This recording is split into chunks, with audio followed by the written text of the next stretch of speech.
பாகுபலி படத்துல இருக்கிற கிரிஞ்சான காமெடி சீன்களை தான் இந்த வீடியோல பார்க்க போறோம். சொல்லு, நீதான் தைரியமான ஆளு, சரி சொல்லு. சொல்றா.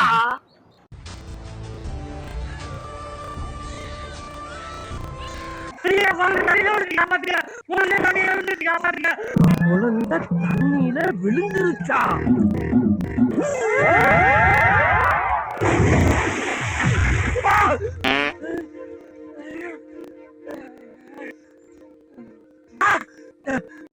குரங்கு மாதிரி அங்கேயும் இங்கேயும் தவறுங்க பார்த்தாங்கன்னா என்ன நினைப்பாங்க?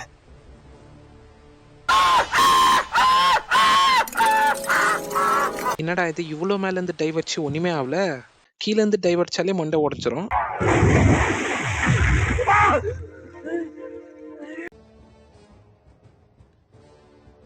எல்லாருக்கும் மாஸ்க் பண்ணி குத்துக்கிறானுங்க. அதுல பாத்தீங்கன்னா தமனாது மாஸ்க் மட்டும் தான் அழகா இருக்கு, மத்தவங்களுக்கெல்லாம் ஏதோ குரங்கு மாஸ்க் மாதிரி ஏதோ பண்ணி குத்துக்கிறானுங்க. என்ன பொக்க பக்க கத்தி சண்டை போடுறேன்னு சொல்லிட்டு தந்தூரி சிக்கன் பண்ணதுக்கு நெருப்பு வச்சிருந்தா அந்த நெருப்பு தூக்கி போட்டு விளையாடிங்கிற.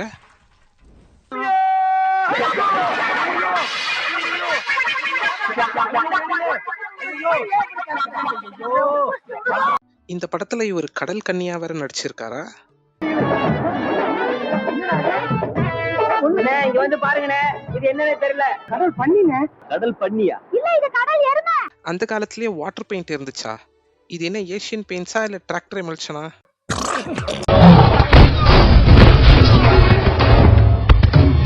அட பரதேசி, நீ ஏன்டா குறுக்க வந்த? எங்க பாருங்க ஐயோ மனுஷனாடா நீங்க எல்லாம். ஐயோ அந்த பொண்ணோட ட்ரெஸ் எல்லாம் பிச்சு ரேப் அட்டெம்ப்ட் மாதிரி ஏதோ ட்ரை பண்ணிட்டு அந்த பொண்ணுக்கு மேக்கப் எல்லாம் போட்டு அழகா ரெடி பண்ணி நிக்கிறேன் அப்படின்றாரு. எந்த பியூட்டி பார்லர்ல பொண்ணுங்களை எப்படி ரெடி பண்றாங்க? ஏன்டா நீ டிராயிங் பண்ணதுக்கு அந்த பொண்ணு மேல பாம்பு விட்டு நிக்கிறியே, உனக்கு அறிவு இருக்கா? அறிவு கேட்டவன். ஆமா, இவர் அறிவு டிப்போ. என்னை லட்சிய பாதையில் அனுப்புங்கள். அங்க வீரமா பேசிட்டு ஏதோ லட்சிய பாதையில போறேன்ட்டு இங்க வந்துட்டு ஃபஸ்ட் பண்ணி நிக்கிறாங்க. சும்மா பார்த்ததுக்கே இந்த மாதிரி பயப்படுறாரு இவர். என்னத்த பாடி கார்டோ.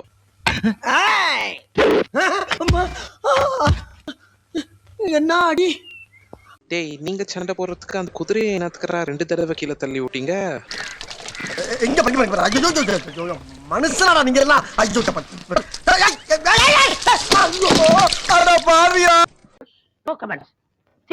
என்னடா இது கதையும் சைக்கிள் செயினையும் மிக்ஸ் பண்ணி புதுசா ஒரு ஆயுதத்தை கண்டுபிடிச்சு வச்சுக்கிறாங்க. ஆனா இது புதுசா இருக்குண்ணே. புதுசா இருக்கு. காலக்கேயர்கள் கிழவிகள் கற்பழிப்பார். என்னது கிளவிங்களை ரேப் பண்ணுவாங்களா? என்னடா சொல்றீங்க? இதெல்லாம் எங்களுக்குள்ள ஒரு என்டர்டைன்மெண்ட்டுங்க. என்டர்டைன்மெண்டா? கான்ஸ்டபிள், இவனுக்கு எல்லாரையும் கூட்டி போய்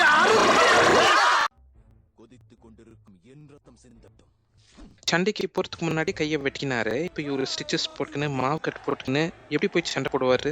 கணித்து விட்டா கண்ணிருந்தும் யார் இருக்கிறாயா? பக்கத்து தானே இருக்கிறாய். கை அறுத்து கொண்டது கூட தெரியவில்லை. பின்னாடி அவ்வளவு அம்புங்க விட்டுன்னுக்குறாங்க. இவர் பாட்டுக்கு தலைக்கு எதுவுமே போடாம போயின்னுக்கிறாரு. அம்பு வந்து யூரியா பின்னாடி குத்திச்சுன்னா என்ன பண்ணுவாரு?